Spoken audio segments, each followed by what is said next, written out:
नमस्कार दोस्तों, आपके अपने YouTube चैनल स्टडी विद राज में आप सभी का स्वागत है। दोस्तों, आज के इस वीडियो में मैं आप लोगों को गणित का मॉक टेस्ट कराऊंगा, तो इसके लिए मेरे वीडियो को इन तक देखिए और ये वीडियो पसंद आए तो वीडियो को लाइक करें और ये चैनल पर नए हैं तो चैनल को सब्सक्राइब करें। तो चलिए देखते हैं आज का पहला क्वेश्चन। तो देखिए, पहला क्वेश्चन है, कोई संख्या यदि दी हुई दो या दो से अधिक व्यंजकों को पूरा पूरा विभाजित करे तो उस व्यंजक को कहा जाता है। कोई संख्या यदि दी हुई दो या दो से अधिक व्यंजकों को पूरा पूरा विभाजित करे तो उस व्यंजक को क्या कहा जाता है या उस व्यंजक को क्या कहते हैं। तो देखिए, पहला ऑप्शन है अपवर्तक, दूसरा ऑप्शन है समापवर्तक, तीसरा ऑप्शन है समापवर्त और चौथा ऑप्शन है अपवर्त। तो आप लोग इसका फटाफट आंसर बताइए।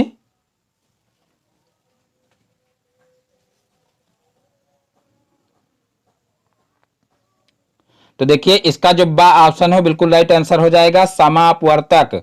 फिर देखते हैं नेक्स्ट क्वेश्चन।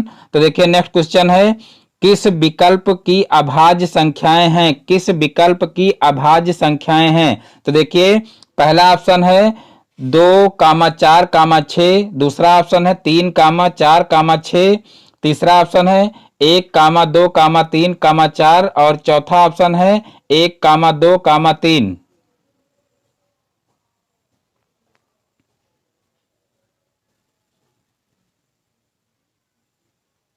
तो देखिए, इसका जो द ऑप्शन है बिल्कुल राइट आंसर हो जाएगा, 1, 2, 3। किस विकल्प की अभाज्य संख्याएं हैं, यानी कि किस विकल्प में ऐसी संख्याएं हैं जो स्वयं और एक के अलावा किसी अन्य संख्या से न कटती हों। तो इसका जो द ऑप्शन है बिल्कुल राइट आंसर हो जाएगा। फिर देखते हैं नेक्स्ट क्वेश्चन। तो देखिए, नेक्स्ट क्वेश्चन है, 9, 12 और 18 का लासा है। 9, 12 और 18 का लासा है। देखिए, पहला ऑप्शन है 45, दूसरा ऑप्शन है 36, तीसरा ऑप्शन है 9 और चौथा ऑप्शन है 27।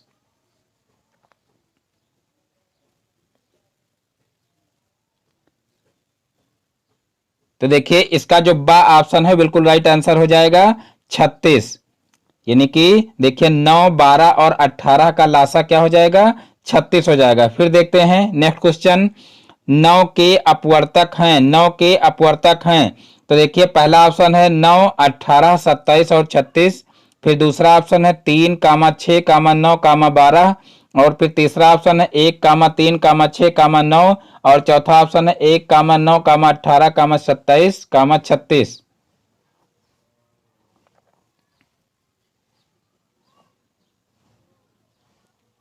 तो देखिए, इसका कोई भी ऑप्शन सही नहीं है, यानी कि ये क्वेश्चन ही गलत है, क्योंकि यहाँ पर 9 के अपवर्तक पूछे गए हैं और 9 के अपवर्तक का मतलब है कि 9 किस किस संख्या से कटेगा। तो यहाँ पर देखिए, अगर जो है इस ऑप्शन में सा वाले ऑप्शन में अगर 6 ना दिया होता तो शायद ये ऑप्शन सही मान लिया जाता, लेकिन यहाँ पर 6 दिया गया है तो 6 से तो 9 कटेगा नहीं, इसलिए यहाँ पर कोई भी ऑप्शन सही नहीं है। और अगर यहाँ पर दिया होता क्वेश्चन में कि 9 के अपवर्त हैं, तो देखिए 9 के अपवर्त यहाँ पर जो है ये माने जा सकते थे, 9 का 9, 9 दूनी 18, 9 3 27, 9 चौक 36, तो ये माने जा सकते थे। वो भी शुरुआत के केवल 4 अपवर्त हैं, बाकी आगे के नहीं लिखे हैं, लेकिन ये ऑप्शन इसका सही माना जा सकता था। लेकिन यहां पर लिखा है कि 9 के अपवर्तक हैं, तो 9 के अपवर्तक का मतलब कि 9 किस किस संख्या से कटेगा। तो यहां पर इसका कोई भी ऑप्शन सही नहीं है, इसलिए ये पूरा का पूरा क्वेश्चन ही गलत है। तो आगे देखते हैं नेक्स्ट क्वेश्चन। एक है भाज्य संख्या, अभाज्य संख्या। दूसरा ऑप्शन है ना तो तीसरा ऑप्शन है ना तो भाज्य और ना अभाज्य संख्या और चौथा ऑप्शन है इनमें से कोई नहीं।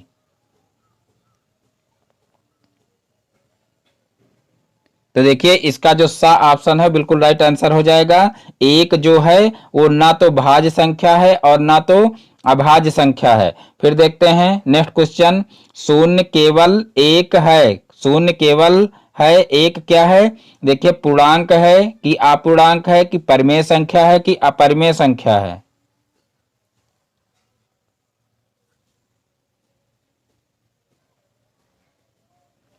तो देखिए, इसका जो सा ऑप्शन है वो बिल्कुल राइट आंसर हो जाएगा।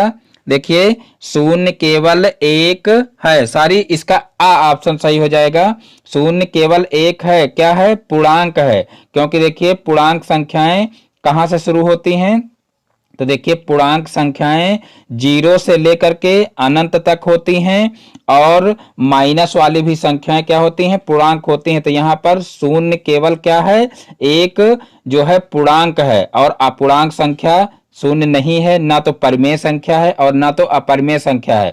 तो यहाँ पर जो इसका आ ऑप्शन है बिल्कुल राइट आंसर हो जाएगा, क्योंकि शून्य केवल क्या है, एक पूर्णांक है।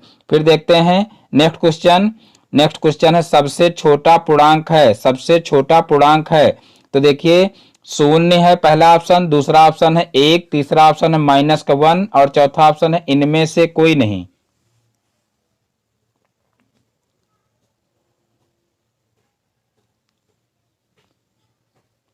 तो देखिए इसका जो द ऑप्शन है बिल्कुल राइट आंसर हो जाएगा, इनमें से कोई नहीं। क्योंकि देखिए पूर्णांक अभी ऊपर वाले क्वेश्चन में बताए हैं कि सभी ऋणात्मक संख्याएं तथा सभी पूर्ण संख्याएं क्या कहलाती हैं, पूर्णांक कहलाती हैं। यानी कि जीरो से लेकर के अनंत तक जितनी संख्याएं होती हैं वह सब पूर्णांक कहलाती हैं, और जितनी भी ऋणात्मक संख्याएं होती हैं वो भी पूर्णांक कहलाती हैं। तो जब ऋणात्मक संख्याएं जो है -1 से लेकर के और ऋणात्मक में जो है अनंत तक जो भी संख्या होती हैं वो सब क्या होती हैं, पूर्णांक होते हैं। तो यहाँ पर सबसे छोटी पूर्ण संख्या सॉरी सबसे छोटी पूर्णांक संख्या ज्ञात करना असंभव है। तो यहाँ पर इनमें से कोई नहीं, जो ऑप्शन है दा वाला यही सही हो जाएगा। फिर देखते हैं नेक्स्ट क्वेश्चन। नेक्स्ट क्वेश्चन है क्रमागत दो पूर्णांकों का अंतर होता है, क्रमागत दो पूर्णांकों का अंतर होता है। तो देखिए पहला ऑप्शन है -1, दूसरा ऑप्शन है 1 और तीसरा ऑप्शन है 0 और चौथा ऑप्शन है -0। तो देखिए इसका जो बा ऑप्शन है बिल्कुल राइट आंसर हो जाएगा, क्योंकि क्रम से आने वाली संख्याएं क्या होती हैं, यानी कि उनका अंतर क्या होता है, तो उनका अंतर एक होता है। जैसे एक के बाद दो आता है तो दोनों में अंतर कितने का है, एक का है, और दो के बाद तीन आता है तो दोनों में अंतर कितने का है, एक का है। तो इस प्रकार से कोई भी दो पूर्णांक हो और अगर वो क्रमागत पूर्णांक है तो उनका अंतर कितना होता है, एक होता है। तो इसका जो बा ऑप्शन है वही सही हो जाएगा। फिर देखते हैं नेक्स्ट क्वेश्चन। तो देखिए नेक्स्ट क्वेश्चन है किसी पूर्ण संख्या में से शून्य घटाने पर प्राप्त होती है, किसी पूर्ण संख्या में से शून्य घटाने पर प्राप्त होती है। तो देखिए पूर्ण संख्या में से शून्य घटाने पर प्राप्त होती है। तो पहला ऑप्शन है 0, दूसरा ऑप्शन है 1, तीसरा ऑप्शन है वही संख्या, चौथा ऑप्शन है ऋणात्मक वही संख्या। तो इसका सही जवाब आप लोग दीजिए फटाफट।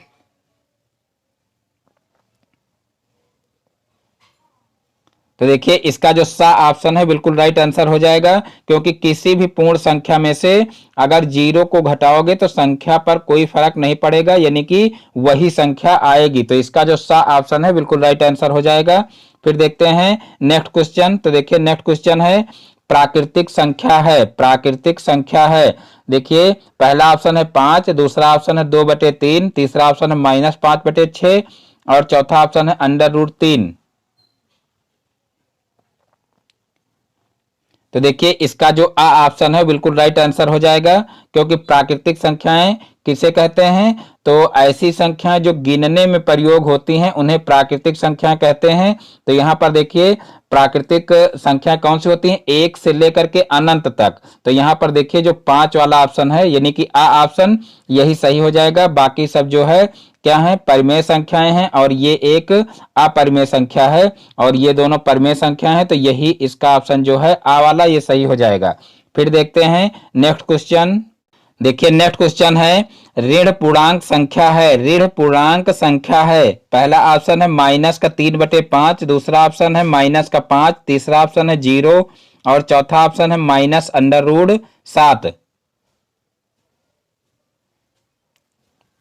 तो देखिए इसका जो आ ऑप्शन सॉरी इसका जो बा ऑप्शन है वो बिल्कुल राइट आंसर हो जाएगा, -5। देखिए ऋण पूर्णांक संख्या है, यानी कि ये क्या हो जाएगी, ये परिमेय संख्या हो जाएगी, ये अपरिमेय संख्या हो जाएगी, और 0 क्या हो जाएगा, ये पूर्ण संख्या हो जाएगी। तो यहाँ पर ऋण पूर्णांक पूछा गया है, तो ऋण पूर्णांक क्या हो जाएगा, -5 हो जाएगा, यानी कि इसका जो बा ऑप्शन है बिल्कुल राइट आंसर हो जाएगा। फिर देखते हैं नेक्स्ट क्वेश्चन। अभाज्य संख्या है। अभाज्य संख्या है, देखिए पहला ऑप्शन है 81 और 83, दूसरा ऑप्शन है 83 और 87, और तीसरा ऑप्शन है 81 और 89, और उसके बाद फिर चौथा ऑप्शन है 83 और 89। तो देखिए इसका जो द ऑप्शन है बिल्कुल राइट आंसर हो जाएगा 83 और 89। फिर देखते हैं नेक्स्ट क्वेश्चन, क्वेश्चन नंबर 13। इस प्रश्न में 4 पद हैं, 4 पद न किसी रूप में एक से हैं और एक पद अन्य चारों से भिन्न है। यानी कि इसमें जो है 4 पद हैं और चारों पद में कोई 3 जो है एक से हैं और एक पद किसी अन्य तरह का है या भिन्न तरह का है।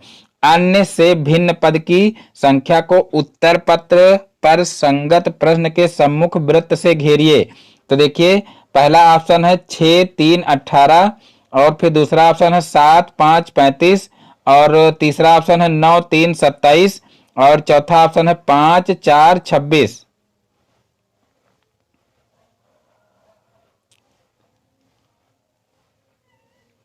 तो देखिए इसका जो द ऑप्शन है बिल्कुल राइट आंसर हो जाएगा 5 4 26, क्योंकि यहां पर देखिए पहली दो संख्याओं का गुणा किया गया है तो 6 त्रिक 18 हो गया है, फिर यहाँ पर 7 5 35 हो गया है, यहाँ पर 9 त्रिक 27 हो गया है, लेकिन यहाँ पर 5 चौक 20 होना चाहिए था, लेकिन यहाँ पर 26 दिया हुआ है।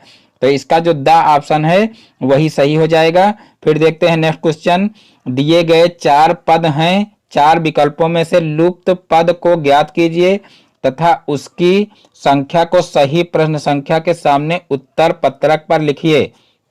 तो देखिए क्या दी हुई है श्रेणी, देखिए 196, 169, 144, 121 और 100। अब इसके आगे जो है एक संख्या गायब है, उसको आपको ज्ञात करना है कि कौन सी संख्या होगी।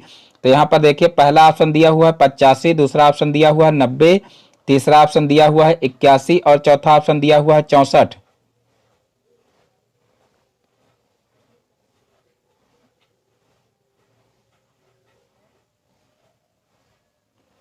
तो देखिए इसका जो सा ऑप्शन है वो बिल्कुल राइट आंसर हो जाएगा 81, क्योंकि यहां पर देखिए ये 14 का स्क्वायर दिया हुआ है, ये 13 का स्क्वायर दिया हुआ है, ये 12 का स्क्वायर दिया हुआ है, ये 11 का स्क्वायर दिया हुआ है, ये 10 का स्क्वायर दिया हुआ है। तो यहाँ पर जो संख्या आएगी वो किसका स्क्वायर होगी, 9 का स्क्वायर होगी। तो 9 का स्क्वायर क्या हो जाएगा, 9 9 81 हो जाएगा। तो इसका जो सा ऑप्शन है बिल्कुल राइट आंसर हो जाएगा। फिर देखते हैं नेक्स्ट क्वेश्चन। तो नेक्स्ट क्वेश्चन देखिए 18 - 13 गुणे 3 दिया हुआ है, 18 - 13 ब्रैकेट में है और बराबर 18 × 3 - 13 × 3 किस नियम पर आधारित है।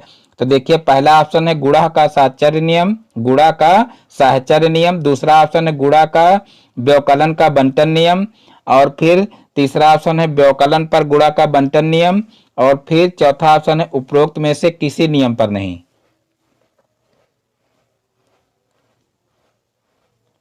तो देखिए इसका जो सा ऑप्शन है बिल्कुल राइट आंसर हो जाएगा व्यवकलन पर गुणा का बंटन नियम। सा ऑप्शन इसका बिल्कुल राइट आंसर हो जाएगा। फिर देखते हैं नेक्स्ट क्वेश्चन। निम्नलिखित में कौन सी परिमेय संख्या नहीं है, निम्नलिखित में से कौन सी परिमेय संख्या नहीं है। तो देखिए पहला ऑप्शन है 22/7, दूसरा ऑप्शन है 0.78, फिर देखिए तीसरा ऑप्शन है पाई, और चौथा ऑप्शन है देखिए 5/√36। तो देखिए इसका जो सा ऑप्शन है बिल्कुल राइट आंसर हो जाएगा पाई, क्योंकि और सभी संख्याएं क्या हैं, परिमेय संख्याएं हैं, क्योंकि इसको भी देखिए भिन्न के रूप में प्रदर्शित किया जा सकता है और ये तो भिन्न के रूप में है ही। और √36 का भी वर्गमूल निकल आएगा, 6 आ जाएगा, यानी कि 5/6 हो जाएगा। तो ये भी एक परिमेय संख्या हो जाएगी। सिर्फ यहाँ पर पाई जो है वो क्या है, एक अपरिमेय संख्या है। तो यही सा वाला ऑप्शन इसका सही हो जाएगा। फिर देखते हैं नेक्स्ट क्वेश्चन। धन पूर्णांक 4x + 5 के ठीक पूर्व का धन पूर्णांक होगा। धन पूर्णांक 4x + 5 के ठीक पूर्व का धन पूर्णांक होगा। तो देखिए पहला ऑप्शन है 5x + 5, दूसरा ऑप्शन है 4x + 6, और फिर तीसरा ऑप्शन है 4 और ब्रैकेट के अंदर है x + 1 और +5, फिर देखिए चौथा ऑप्शन है 4x + 4।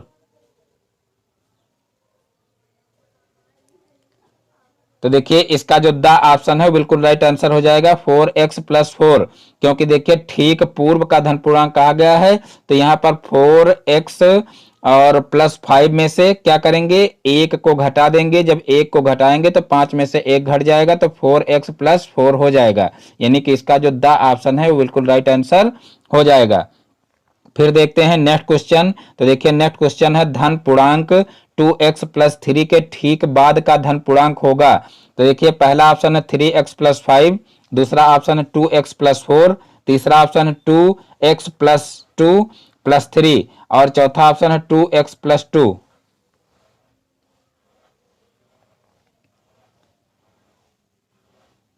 तो देखिए इसका जो बा ऑप्शन है बिल्कुल राइट आंसर हो जाएगा 2x+4, क्योंकि ठीक बाद का धन पूर्णांक कहा गया है, तो 2x+3 में एक जोड़ेंगे तो 2x+4 हो जाएगा। फिर देखते हैं नेक्स्ट क्वेश्चन, -1 और 1 के बीच कितनी परमेय संख्याएं प्राप्त की जा सकती हैं। -1 और 1 के बीच कितनी परमेय संख्याएं प्राप्त की जा सकती हैं। तो पहला ऑप्शन है 0, दूसरा ऑप्शन है 1, तीसरा ऑप्शन है 2 और चौथा ऑप्शन है अनंत।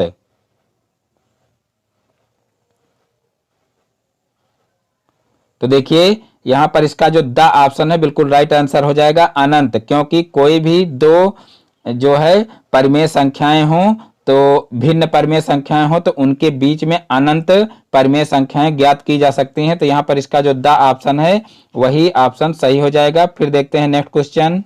तो देखिए नेक्स्ट क्वेश्चन है, क्या शून्य गुणात्मक प्रतिलोम होता है। क्या शून्य गुणात्मक प्रतिलोम, क्या शून्य का गुणात्मक प्रतिलोम होता है। तो देखिए पहला ऑप्शन है नहीं, दूसरा ऑप्शन है होता है, तीसरा ऑप्शन है निश्चित नहीं कहा जा सकता और चौथा ऑप्शन है इनमें से कोई नहीं।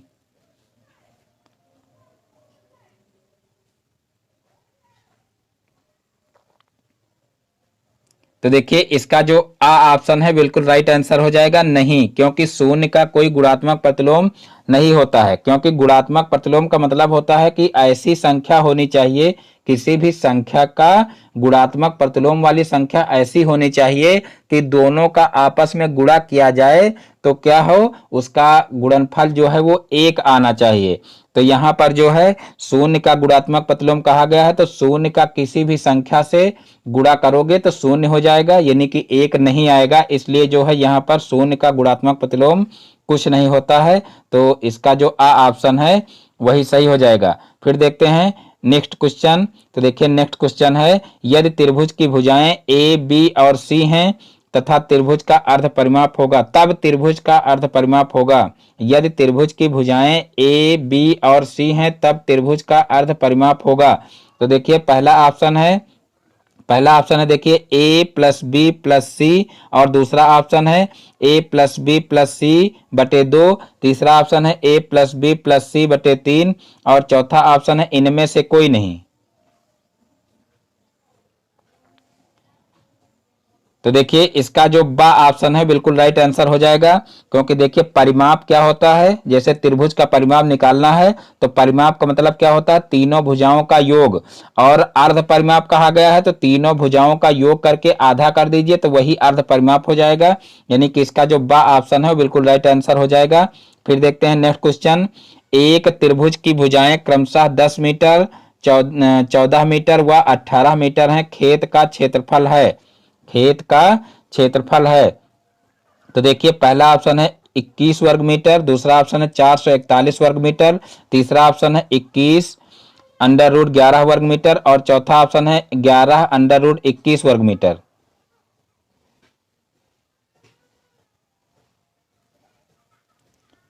तो देखिए इसका जो सा ऑप्शन है बिल्कुल राइट आंसर हो जाएगा 21√11 वर्ग मीटर, 21√11 वर्ग मीटर। फिर देखते हैं नेक्स्ट क्वेश्चन। तो देखिए नेक्स्ट क्वेश्चन है, समकोण त्रिभुज की समकोण बनाने वाली भुजाएं 10 मीटर व 12 मीटर हैं, तब त्रिभुज का क्षेत्रफल है। तो देखिए पहला ऑप्शन है 60 वर्ग मीटर, दूसरा ऑप्शन है 80 वर्ग मीटर, तीसरा ऑप्शन है 100 वर्ग मीटर और चौथा ऑप्शन है 120 वर्ग मीटर।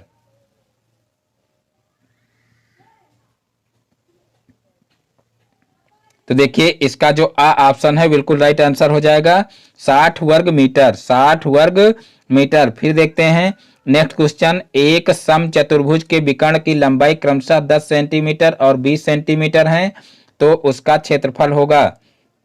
तो देखिए पहला ऑप्शन है 100 वर्ग सेंटीमीटर, दूसरा ऑप्शन है 200 वर्ग सेंटीमीटर, तीसरा ऑप्शन है 300 वर्ग सेंटीमीटर और चौथा ऑप्शन है 50 वर्ग सेंटीमीटर।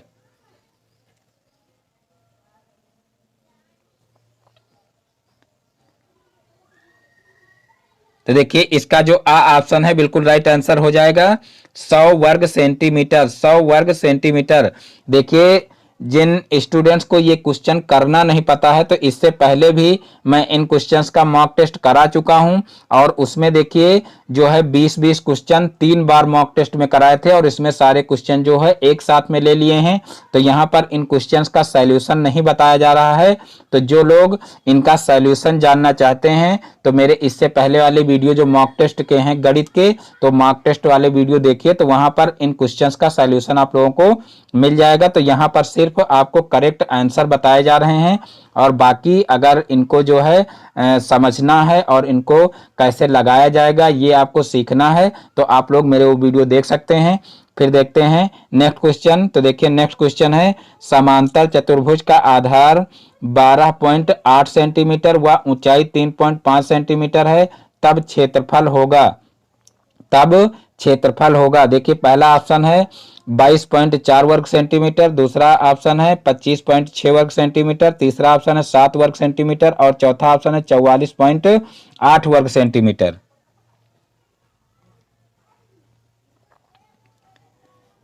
तो देखिए इसका जो द ऑप्शन है बिल्कुल राइट आंसर हो जाएगा 44.8 वर्ग सेंटीमीटर। 44.8 वर्ग सेंटीमीटर। फिर देखते हैं नेक्स्ट क्वेश्चन, समलंब चतुर्भुज का क्षेत्रफल ज्ञात करने का सूत्र है। समलंब चतुर्भुज का क्षेत्रफल ज्ञात करने का सूत्र है। देखिए पहला ऑप्शन है 1/2 आधार गुणे ऊंचाई, दूसरा ऑप्शन है 1/2 गुणे विकर्णों की लंबाई का गुणनफल और तीसरा ऑप्शन है 1/2 गुणे समांतर भुजाओं का योग गुणे उनके बीच की दूरी या ऊंचाई और फिर देखिए चौथा ऑप्शन है आधार गुणे ऊंचाई।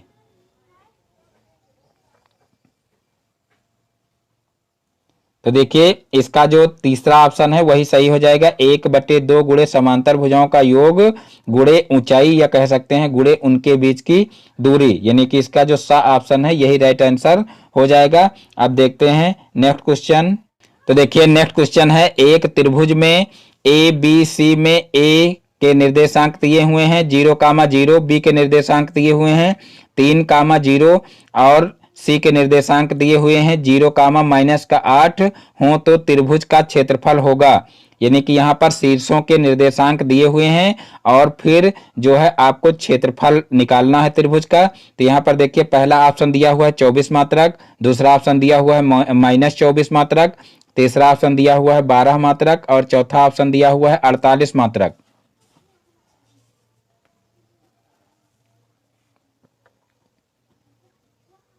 तो देखिए यहां पर इसका जो बा ऑप्शन है वो बिल्कुल राइट आंसर हो जाएगा, लेकिन यहां पर क्वेश्चन में थोड़ा सा मिस्टेक है। यहां पर 12 मात्रक लाने के लिए यहां पर जो -8 है यहां पर +8 करना पड़ेगा और यहां पर देखिए जो किताब है किताब में इसका सही आंसर दिया हुआ है -24 मात्रक, जबकि त्रिभुज का क्षेत्रफल है तो त्रिभुज का क्षेत्रफल पहली बात तो माइनस में आना ही नहीं चाहिए और जब माइनस में आएगा तो समझ लीजिए त्रिभुज बनाना संभव ही नहीं है। तो यहाँ पर ये ऑप्शन इसका तो बिल्कुल ही गलत होगा और यहाँ पर देखिए जब +8 रखोगे तब आपका 12 मात्रक आएगा, यानी कि ये ऑप्शन सही आ जाएगा। और अगर जो है -8 रखोगे तो यहाँ पर भी -12 मात्रक आ रहा है, तो इसलिए यहाँ पर +8 क्वेश्चन में किया जा सकता है, तब इसका बा जो ऑप्शन है वो सही हो जाएगा। फिर देखते हैं नेक्स्ट क्वेश्चन। तो देखिए नेक्स्ट क्वेश्चन है, एक वर्ग का क्षेत्रफल 1000 सेंटीमीटर स्क्वायर है, उसकी भुजा होगी। एक वर्ग का क्षेत्रफल 1000 वर्ग सेंटीमीटर है, उसकी भुजा होगी। तो देखिए पहला ऑप्शन है 10 सेंटीमीटर, दूसरा ऑप्शन है 10√2 सेंटीमीटर, तीसरा ऑप्शन है 10√10 सेंटीमीटर और चौथा ऑप्शन है 100 सेंटीमीटर।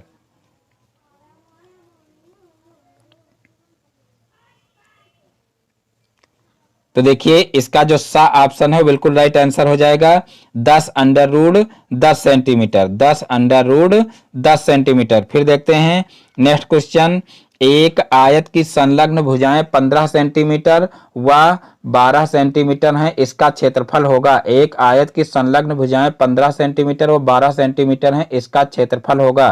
तो देखिए पहला ऑप्शन है 180 वर्ग सेंटीमीटर, दूसरा ऑप्शन है 90 सेंटीमीटर, तीसरा ऑप्शन है 27 सेंटीमीटर स्क्वायर और चौथा ऑप्शन है 360 सेंटीमीटर स्क्वायर।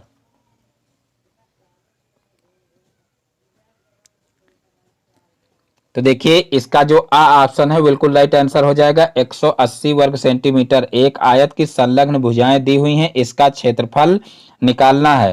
तो यहाँ पर देखिए आयत के क्षेत्रफल का फार्मूला क्या होता है, लंबाई गुणे चौड़ाई, यानी कि 15 और 12 का गुणा कर देना है और इस प्रकार से जो है इसका क्षेत्रफल निकाल आएगा। फिर देखिए नेक्स्ट क्वेश्चन है एक वर्ग की भुजा 6 सेंटीमीटर है, उसका विकर्ण होगा। एक वर्ग की भुजा 6 सेंटीमीटर है, उसका विकर्ण होगा। तो देखिए पहला ऑप्शन है 12 सेंटीमीटर, दूसरा ऑप्शन है 6 सेंटीमीटर, तीसरा ऑप्शन है 6 अंडर रूट 2 सेंटीमीटर और चौथा ऑप्शन है 6 अंडर रूट 3 सेंटीमीटर।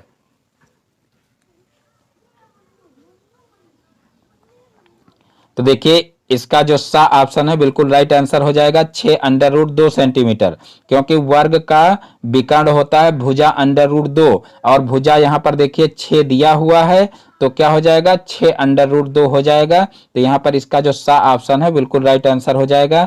फिर देखते हैं नेक्स्ट क्वेश्चन, वर्ग 10 20 की उच्च सीमा होगी, यानी कि 10 और 20 की उच्च सीमा क्या होगी। तो देखिए जो लोअर लिमिट होती है वो जो है निम्न सीमा और जो अपर लिमिट होती है उसको उच्च सीमा, यानी कि यहाँ पर 10 क्या हो जाएगा जो है निम्न सीमा हो जाएगी और 20 क्या हो जाएगी उच्च सीमा हो जाएगी। तो यहाँ पर देखिए ऑप्शन में 10 20 15 और 10 प्लस 20 दिया हुआ है, तो इसका कौन सा ऑप्शन सही हो जाएगा। तो इसका जो बा ऑप्शन है वो बिल्कुल राइट आंसर हो जाएगा। फिर देखते हैं नेक्स्ट क्वेश्चन। तो देखिए नेक्स्ट क्वेश्चन है वर्ग 30 40 का मध्य बिंदु वर्ग चिन्ह है। वर्ग 30 40 का मध्य बिंदु है, यानी कि इसका मध्य बिंदु निकालना है। तो देखिए पहला ऑप्शन है 35, दूसरा ऑप्शन है 70, तीसरा ऑप्शन है 30 और चौथा ऑप्शन है 40।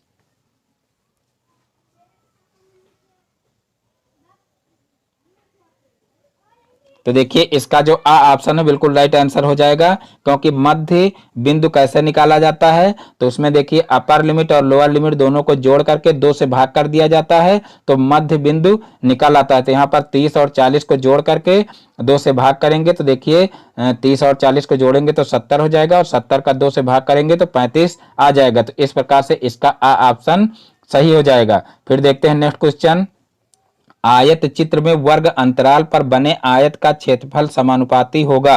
आयत चित्र में वर्ग अंतराल पर बने आयत का क्षेत्रफल समानुपाती होगा। पहला ऑप्शन है वर्ग अंतराल के, दूसरा ऑप्शन है वर्ग चिन्ह के, तीसरा ऑप्शन है वर्ग की बारंबारता के, चौथा ऑप्शन है वर्ग की संचयी बारंबारता के। तो देखिए इसका जो सा ऑप्शन है बिल्कुल राइट आंसर हो जाएगा वर्ग की बारंबारता के।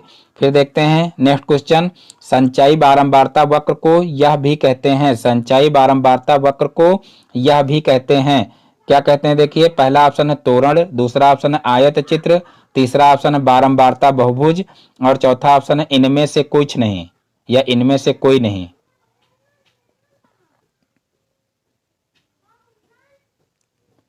तो देखिए इसका जो आ ऑप्शन है बिल्कुल राइट आंसर हो जाएगा तोरण। फिर देखते हैं नेक्स्ट क्वेश्चन, सर्वांग समता में समान त्रिभुजों में होता है। सर्वांग समता में समान त्रिभुजों में होता है। पहला ऑप्शन है समान संगत कोण, दूसरा ऑप्शन है समान भुजाएं, तीसरा ऑप्शन है समान क्षेत्रफल और चौथा ऑप्शन है ये सभी।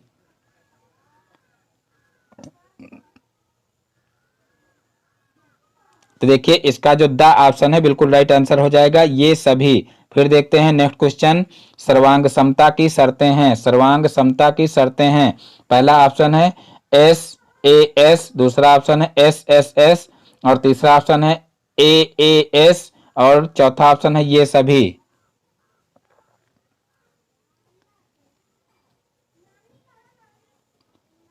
तो देखिए इसका जो द ऑप्शन है बिल्कुल राइट आंसर हो जाएगा ये सभी, क्योंकि यहाँ पर देखिए एस फार होता है साइड और ए फार होता है एंगल। तो यहाँ पर देखिए जब दो कोण बराबर हों और एक भुजा बराबर हो तब भी जो है त्रिभुज क्या होते हैं, सर्वांगसम होते हैं। और जब दो भुजा बराबर हों और एक कोण बराबर हो तब भी त्रिभुज क्या होते हैं, सर्वांगसम होते हैं। और जब तीनों भुजाएं बराबर हों तब भी क्या होता है, त्रिभुज सर्वांगसम होता है। तो इस प्रकार से जो है इसका जो द ऑप्शन है बिल्कुल राइट आंसर हो जाएगा। अब देखते हैं नेक्स्ट क्वेश्चन। तो देखिए नेक्स्ट क्वेश्चन है समान कोणिक दो सरल रेखीय आकृतियां, समान कोणिक दो सरल रेखीय आकृतियां जिनकी संगत भुजाएं समानुपाती हों कहलाती हैं। तो देखिए पहला ऑप्शन है सर्वांगसम, दूसरा ऑप्शन है अध्यारोपण, तीसरा ऑप्शन है समरूप, चौथा ऑप्शन है इनमें से कोई नहीं।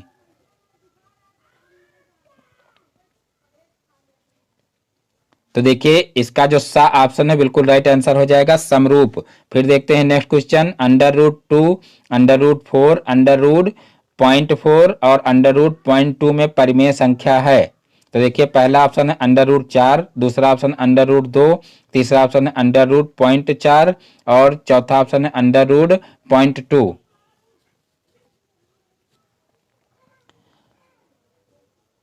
तो देखिए इसका जो आ ऑप्शन है बिल्कुल राइट आंसर हो जाएगा अंडर रूट 4, क्योंकि यहाँ पर परिमेय संख्या कहा गया है। तो देखिए 4 का वर्गमूल निकल आएगा, यानी कि 4 का वर्गमूल क्या आएगा, 2 आएगा, और 2 क्या है, एक परिमेय संख्या है। तो इस प्रकार से इसका आ ऑप्शन बिल्कुल राइट आंसर हो जाएगा।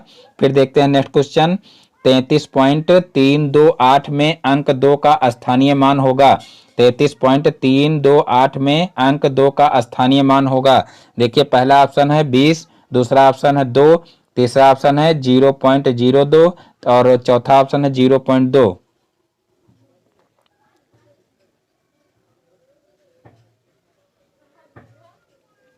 तो देखिए इसका जो सा ऑप्शन है बिल्कुल राइट आंसर हो जाएगा 0.02, क्योंकि देखिए यहाँ पर जो है जब पॉइंट के बाद वाली संख्याओं का हमको स्थानीय मान निकालना होता है तो पॉइंट के बाद जो पहली संख्या होती है उसको 10 से भाग करते हैं, दूसरी संख्या होती है उसको 100 से भाग करते हैं और तीसरी संख्या होती है तो उसको 1000 से भाग करते हैं।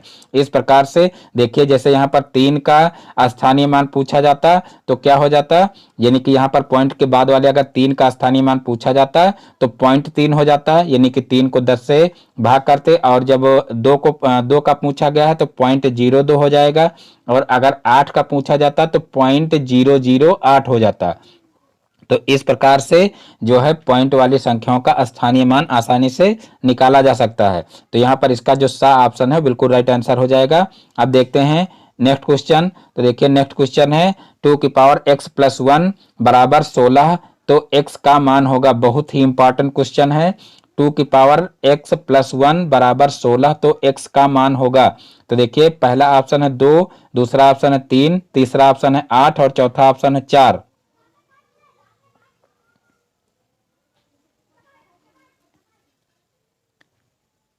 तो यहां पर देखिए इसका जो बा ऑप्शन है बिल्कुल राइट आंसर हो जाएगा 3। यहाँ पर जो है x का मान कितना आएगा, 3 आएगा। देखिए जो लोग इसका सॉल्यूशन नहीं जानते हैं तो इसके पहले वाला जो वीडियो टेस्ट वाला है जो है मॉक टेस्ट का, उसको जरूर देख लें, क्योंकि ये इंपॉर्टेंट क्वेश्चन है और यहाँ पर स्क्रीन पर जो है बता पाना मुश्किल है क्योंकि थोड़ा लंबा हो जाएगा, तो इसलिए यहाँ पर सॉल्यूशन नहीं बता रहे हैं। और आप लोग अगर ये क्वेश्चन नहीं लगा पा रहे हैं तो मेरा वो वीडियो जरूर देख लें। फिर देखते हैं नेक्स्ट क्वेश्चन। तो देखिए नेक्स्ट क्वेश्चन है 1/8 -3/8 प्लस 2/8 और फिर भागे 1/4 का 1/2 का मान होगा। तो देखिए यहाँ पर पहला ऑप्शन है -7/4, दूसरा ऑप्शन है 7/8, तीसरा ऑप्शन है 7/4 और चौथा ऑप्शन है 3/8।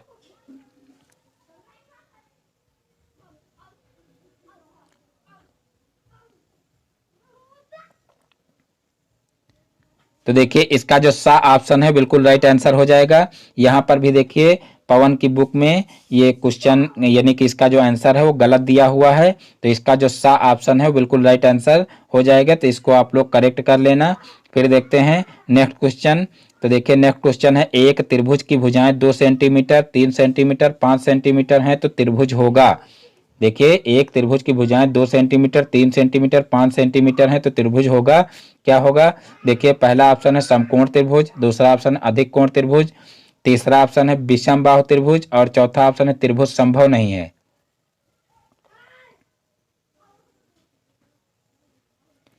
तो देखिए इसका जो द ऑप्शन है बिल्कुल राइट आंसर हो जाएगा, त्रिभुज संभव नहीं है। क्योंकि देखिए यहाँ पर एक भुजा दी हुई है 2 सेंटीमीटर और दूसरी दी हुई है 3 सेंटीमीटर। तो यहाँ पर मान लीजिए कि एक 5 सेंटीमीटर दी हुई, तो यहाँ पर 5 सेंटीमीटर इस तरीके से खींचेंगे और एक दी हुई है 2 सेंटीमीटर।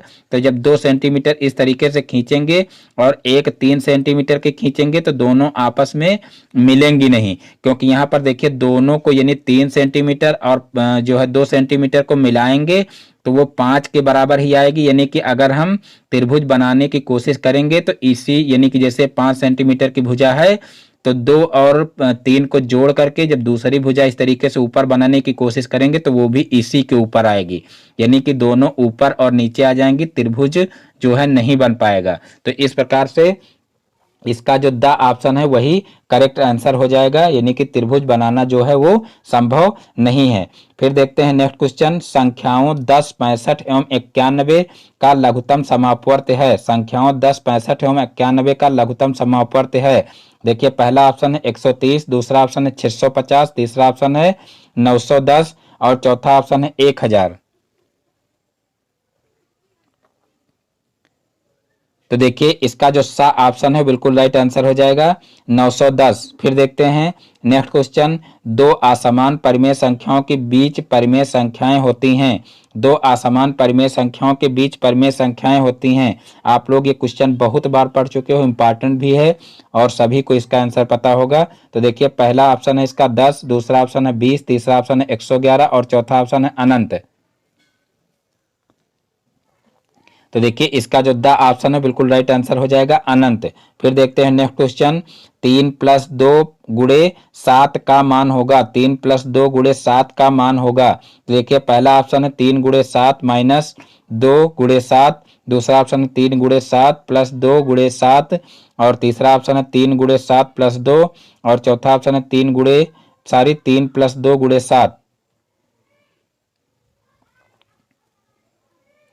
तो देखिए इसका जो बा ऑप्शन है बिल्कुल राइट आंसर हो जाएगा। यहाँ पर देखिए गुणा का वितरण नियम पूछा गया है, क्योंकि यहाँ पर देखिए यहाँ पर योग में गुणा का वितरण नियम पूछा गया है, क्योंकि यहाँ पर देखिए दो संख्याओं का योग है और फिर उसमें गुणा किया गया है। तो यहाँ पर पहले 3 का गुणा 7 से होगा इस तरीके से, उसके बाद फिर 2 का गुणा 7 से होगा। तो इस प्रकार से 2 का गुणा 7 से हुआ और दोनों को फिर जोड़ा जाएगा। यानी कि यहाँ पर कुछ लोग हल करके बता देते हैं कि जो है 3 2 5 हो जाएगा और 5 7 35। तो यानी कि उनका कहने का मतलब रहता है यहाँ पर 35 आंसर आना चाहिए। तो यहाँ पर सिर्फ योग पर गुणा का वितरण नियम पूछा गया, तो यहाँ पर वितरण नियम के हिसाब से इसका जो बा ऑप्शन है बिल्कुल राइट आंसर हो जाएगा। यहाँ पर आंसर 35 नहीं लिखना है, ये समझ लीजिए। तो इस प्रकार से इसका जो बा ऑप्शन है बिल्कुल राइट आंसर हो जाएगा। फिर देखते हैं नेक्स्ट क्वेश्चन। तो देखिए नेक्स्ट क्वेश्चन है 46 नंबर, x - 7 और x + 9 का गुणनफल है। x - 7 और x + 9 का गुणनफल है। तो देखिए पहला ऑप्शन है x² - 16 x - 63, दूसरा ऑप्शन है x² + 16 x - 63, तीसरा ऑप्शन है x² + 2x - 63 और चौथा ऑप्शन है x² - 2x + 63।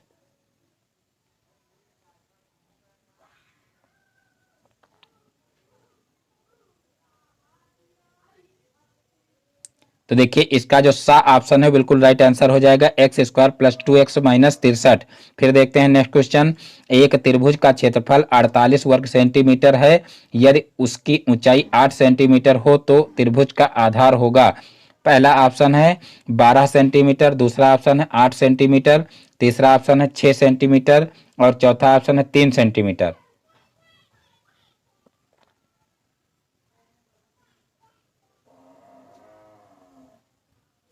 तो देखिए इसका जो आ ऑप्शन है बिल्कुल राइट आंसर हो जाएगा 12 सेंटीमीटर। फिर देखते हैं नेक्स्ट क्वेश्चन, परिमेय संख्या -4/9 से छोटी परिमेय संख्या है।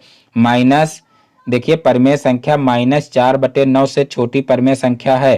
तो देखिए पहला ऑप्शन है माइनस का 1/9 और दूसरा ऑप्शन है 0.2/9, तीसरा ऑप्शन है 4/9 और चौथा ऑप्शन है -7/9।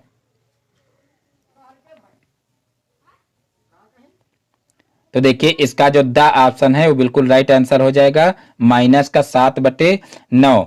ये देखिए ये क्वेश्चन जो है वो 2016 में पूछा भी गया है, तो 2016 के पेपर में आप लोगों को हल करवाया गया है, तो इसका जो द ऑप्शन है बिल्कुल राइट आंसर हो जाएगा। फिर देखते हैं नेक्स्ट क्वेश्चन, 16, 32 और 64 का लासा है। 16, 32 और 64 का लासा है, ये भी देखिए 2016 में पूछा गया है और आपको हल भी करवाया गया है। तो इसका लासा क्या हो जाएगा, पहला ऑप्शन है 64, दूसरा ऑप्शन है 32, तीसरा ऑप्शन है 16 और चौथा ऑप्शन है 8। तो देखिए इसका जो 64 है यही ऑप्शन सही हो जाएगा, यानी कि इसका जो फर्स्ट ऑप्शन है बिल्कुल राइट आंसर हो जाएगा। फिर देखते हैं नेक्स्ट क्वेश्चन। तो देखिए नेक्स्ट क्वेश्चन है समीकरण 1.5y माइनस 7 बराबर 0.5y का हल है। देखिए पहला ऑप्शन है 3.5, दूसरा ऑप्शन है 7, तीसरा ऑप्शन है 5 और चौथा ऑप्शन है 2। तो देखिए इसका जो बा ऑप्शन है बिल्कुल राइट आंसर हो जाएगा 7। फिर देखते हैं नेक्स्ट क्वेश्चन। तो देखिए नेक्स्ट क्वेश्चन है 51 नंबर, y फिर ब्रैकेट में है z minus x plus Z, bracket में है x माइनस वाई फिर प्लस x और ब्रैकेट में है y माइनस जेड का हल है। देखिए पहला ऑप्शन है 1, दूसरा ऑप्शन है 2x, तीसरा ऑप्शन है 3z और चौथा ऑप्शन है 0। तो देखिए इसका जो द ऑप्शन है बिल्कुल राइट आंसर हो जाएगा 0। फिर देखते हैं नेक्स्ट क्वेश्चन, एक त्रिभुज का क्षेत्रफल 45 वर्ग सेंटीमीटर है और आधार 15 सेंटीमीटर है, त्रिभुज की संगत ऊंचाई होगी। एक त्रिभुज का क्षेत्रफल 45 वर्ग सेंटीमीटर और आधार 15 सेंटीमीटर है, त्रिभुज की संगत ऊंचाई होगी। पहला ऑप्शन है 3 सेंटीमीटर, दूसरा ऑप्शन है 2 सेंटीमीटर, तीसरा ऑप्शन है 6 सेंटीमीटर और चौथा ऑप्शन है 9 सेंटीमीटर। तो देखिए इसका जो सा ऑप्शन है बिल्कुल राइट आंसर हो जाएगा 6 सेंटीमीटर। तो इस प्रकार से आज के सारे क्वेश्चन समाप्त होते हैं। मैं उम्मीद करता हूं कि आज के सारे क्वेश्चन आप लोगों को समझ में आए होंगे। दोस्तों यदि हमारा वीडियो पसंद आया हो तो वीडियो को लाइक करें और यदि चैनल पर नए हैं तो चैनल को सब्सक्राइब करें और बेल आइकन को भी प्रेस कर लें, जिससे हमारे आगे आने वाले वीडियो का नोटिफिकेशन आपके मोबाइल पर सबसे पहले पहुंचे। फिर मिलते हैं अपने नेक्स्ट वीडियो में एक नए टॉपिक के साथ में। तब तक के लिए जय हिंद, वंदे मातरम।